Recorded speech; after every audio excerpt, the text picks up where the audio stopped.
Programang ito ay rated SPG. Striktong patnubay at gabay ng magulang ang kailangan. Maaaring may masiselang tema, lengguwahe, karahasan, sexual, horror o droga na hindi angkop sa mga bata.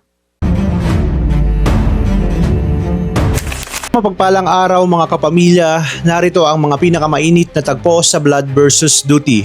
Pero bago ang lahat, kung bago ka pa lamang sa aking channel ay huwag kalimutang mag-like, mag-share at mag-subscribe para lagi kang updated sa mga bagong recaps na aking i-upload.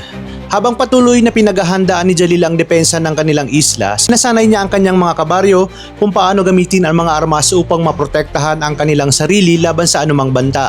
Ngunit hindi pa man natatapos ang kanilang pagsasanay, isang nakakabahalang balita ang dumating. May mga armadong kalalakihang papalapit sa kanilang lugar. Agad na pinakilos ni Jalil ang lahat, natago ang kanyang mga kababaryo. Habang siya mismo ang humarap sa panganib, pagdating ng mga tauhan ni Felix, kampante sila na walang makakahadlang sa kanilang misyon dahil tila walang katao-tao ang buong isla.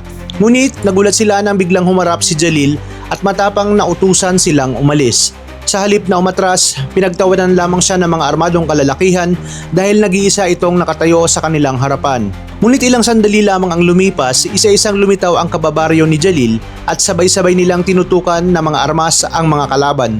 Biglang nabaliktad ang sitwasyon at napuno ng takot ang mga armadong kalalakihan. Hindi pa man natatapos ang tensyon, pinaputukan ng kanilang pinuno si Jalil. Mabuti na lamang at nakaiwas siya sa kamatayan. Nauwi sa matinding komprontasyon ang lahat hanggang sa tuluyan niyang mapabagsak ang pinuno ng grupo. Nang tuluyan nang mawalan ng kalaban-laban ang armadong mga lalaki, naisa na silang gantihan ng mga kababaryo ni Jalil, ngunit pinigilan niya ang mga ito. Para kay Jalil, sapat nang naipakita nila ang kanilang lakas at hindi nila kailangang tularan ang kasamaan ng kanilang mga kalaban. Sa halip, pinili nilang magpakita ng awa at binigyan ng huling babala ang mga armadong lalaki na wag nang bumalik pa sa kanilang isla. Samantala tumindi naman ang tensyon sa loob ng paaralan, patuloy na pinapakalma ni Marcus ang mga nag-aalalang magulang. Nang malaman niyang nasa loob pa si Eric, agad siyang nangakong gagawin ang lahat upang mailigtas ito. Kahit gustong sumama ni Azuelo sa rescue operation para hanapin si Kyle, pinigilan siya ni Marcus dahil baka manaig lamang ang kanyang emosyon at mas lumala pa ang sitwasyon. Sa pangunguna ng Task Force Alpha, mabilis na pinasok ni Marcus ang paaralan at agad na hinanap si Eric. Determinado siyang hindi na maulit ang pagkakamaling nagawa niya noon. Sa kabutihang palad, natagpuan niya si Eric bago pa ito maabutan ng shooter at magtagumpay niya itong nailabas sa panganib.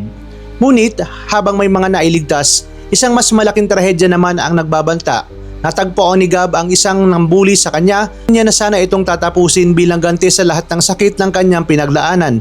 Sakto namang dumating si Kyle upang pigilan siya. Sinubukan ni Kyle na ipaunawa kay Gab na hindi solusyon ang karahasan kahit papareho silang naging biktima ng pambubuli.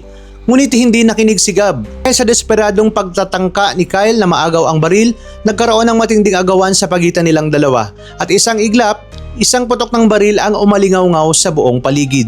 Kasabay nito ang matinding kaba ni Azuelo sa labas ng paaralan nang marinig niya ang putok. Laking tanong ngayon, si Kyle nga ba ang tinamaan? Malalampasan pa kaya niya ang panganib na ito? Yan ang mga nakakagulat na puno ng tensyon na eksena at dapat nating pakaabangan sa mga susunod na tagpo sa Blood versus Duty. Maraming salamat sa inyong panonood at pagpalain tayong lahat, mga kapamilya.